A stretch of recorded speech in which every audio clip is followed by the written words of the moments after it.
You're tuning into Black and White Sports on YouTube. The no-holds-barred truth on sports. The main event starts. All right, Black and White sports supporters. Well, this Caitlin Clark fiasco continues to spiral down because there's more and more tentacles that come off of it. I got a video coming after this one. And my goodness, I cannot imagine if you have paid attention to Black and White sports for the 4 years of its existence, because yeah, guys, I'm still very much over on the main channel too. It's just we have split the duties, so I don't make as many videos over there anymore. Well, if I would have ignored what it was Caitlin Clark just did the last week, I would be the biggest hypocrite on planet Earth, and that wasn't going to happen, regardless of how much I enjoyed watching Caitlin Clark play, and I really enjoyed supporting her and everything else. But if I'm going to call out any of these other athletes like we have and scorched them for the last 4 years, she does not get a pass. All right? Not a chance. And it doesn't matter. Nobody gets a pass. Okay? So, anyway, the point being, man, there's a lot of tentacles off this, a lot of roots off her white privilege, anti-white rant that she went on for her Time magazine interview. And she was on with, I believe this is like Maria Andrews or somebody like that. I don't know who it is. It's the lady from NBC Sports that got a lot of attention. We've had to cook her in the past too, to be honest with you. Because of her woke things that she come up with. And look, anytime these athletes start using phrases like, quote, my truth, oh, wow. I mean, one could say, yeah, she's been lost here, all right? And she's probably not coming back. You could say that. And one thing is very clear. Caitlin Clark, either her people that handle her, her agents, whoever, or maybe she don't care about her fans, but she truly did not understand who the majority of her fan base was. And now her brand is severely wounded. Okay, severely. And the WNBA is about to find that out. Caitlin Clark uses the phrase, quote, my truth, as she's discussing her white privilege, letting us know she's gone. It's over. She's been captured. Yeah, you know, your announcement for Athlete of the Year, like tremendous, incredible positive feedback. That's what we've seen across the board. There's always going to be some negativity. And I feel like you have had to answer more questions than anybody about the intersectionality of race and gender and sexuality in sport because of just who you are and you represent the growth of this thing. Mm-hmm. And even today, earlier today, Megyn Kelly, she was saying that you were apologizing for your white privilege and the fact that you wanted to uplift Black female athletes and make sure that they were getting the shine, kind of like your pioneers were getting the shine that they deserved. And I just want to know how you feel or how you respond to some of those criticisms when you have to deal with something that it's really not your problem. Like, I feel like it's them looking in a mirror a little bit, but it still comes down on your shoulders. I feel like I always have had really good perspective on everything that's kind of happened in my life, whether that's been good, whether that's been bad. And then obviously coming to the WNBA, like I've said, I feel like I've earned every single thing that's happened to me over the course of my career. But also, I grew up a fan of this league from a very young age. Like, my favorite player was Maya Moore. Like, I know what this league was about. And like I said, like, it's only been around 25 plus years. So I know there's been so many amazing Black women that have been in this league, and continuing to uplift them, I think, is very important. And that's something I'm very aware of. And like I said, like, I try to just be real and authentic and, you know, share my truth. And I think that's very easy for me. Like, I'm very comfortable in my own skin.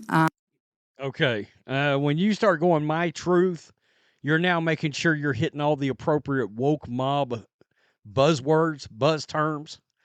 All right. You might as well throw a problematic in there somewhere.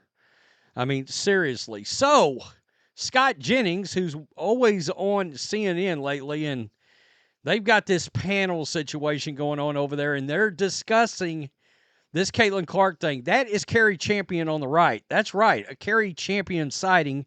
She used to work for ESPN. She got canned along with Jamel Hill back in the woke center days. And now it makes sense that she's on CNN now, and Scott Jennings is on here absolutely wrecking shop By the way, I don't know if you're noticing this. Look who elevated this tweet. Elon Musk, 100, keeping it 100. Why is she being bullied? Why is that wrong? Why is she Should being even bullied acknowledge for that. acknowledging something that's smart, truth, and factual? Well, a couple things. Number one, whether you're an athlete or anyone else, if I hear you use the phrase "my truth," I immediately then discount everything else you say because there isn't my truth or your truth.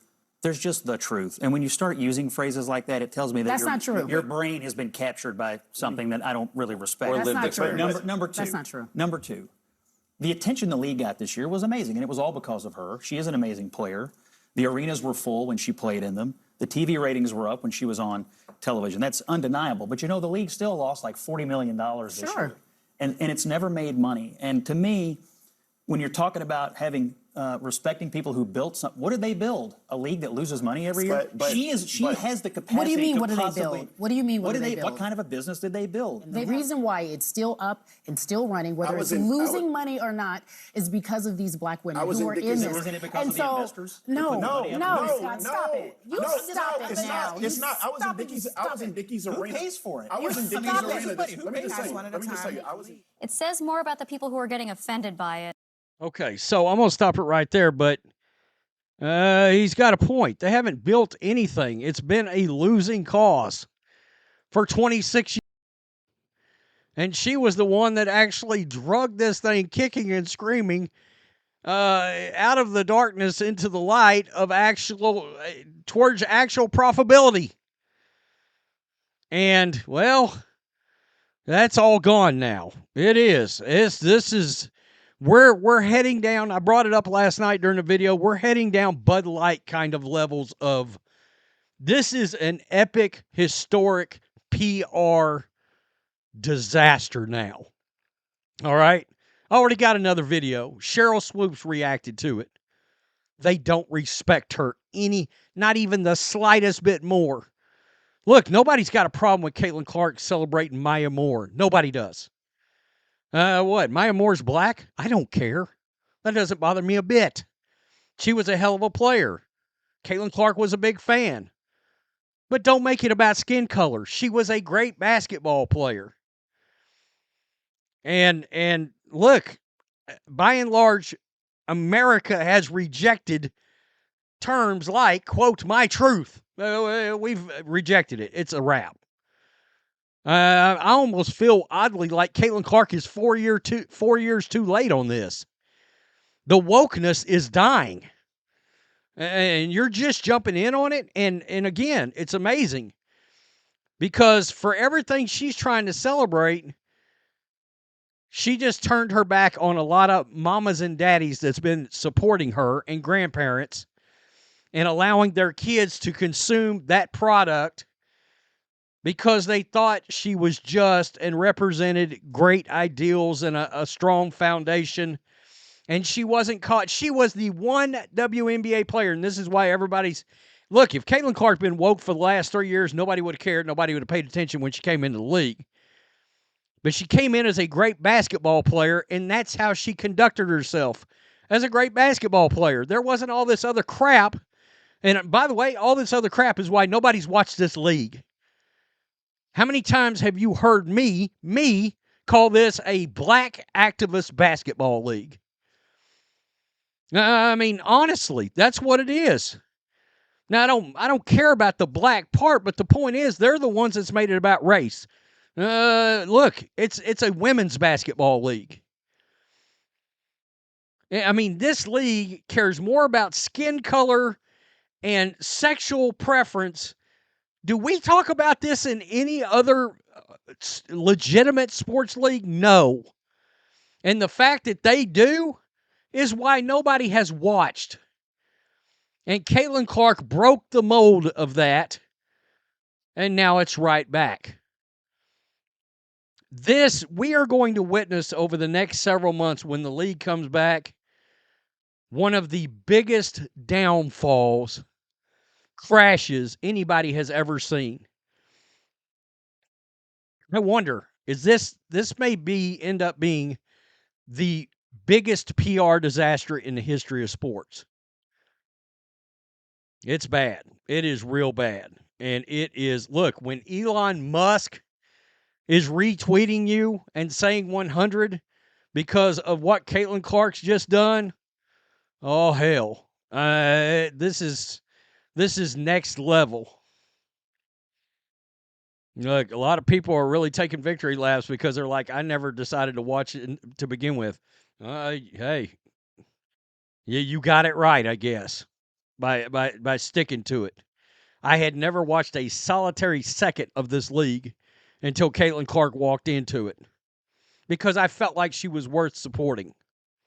Yeah, we're good. If this is you, we're good. Tell me what you think. Peace. I'm out. Till next time. Thanks for watching the show. Be sure to like, comment, and subscribe. Be sure to tune in next time on Black and White Sports.